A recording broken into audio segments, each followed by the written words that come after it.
ਮਿਥਿਹਾਸ ਨਹੀਂ ਇਤਿਹਾਸ ਅੱਗੇ ਗੁਰਾਂ ਪੁੱਤ ਕੌਮ ਤੋਂ ਵਾਰੇ।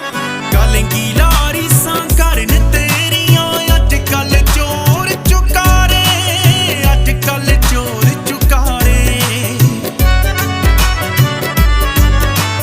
ਇਹ ਵੇਖਣ ਮਾਂ ਪਿਓ ਵਾਰ ਤਾਂ ਲੱਗ ਜੂ ਪਤਾ ਤੂੰ ਕੀ ਚੱਲੀ।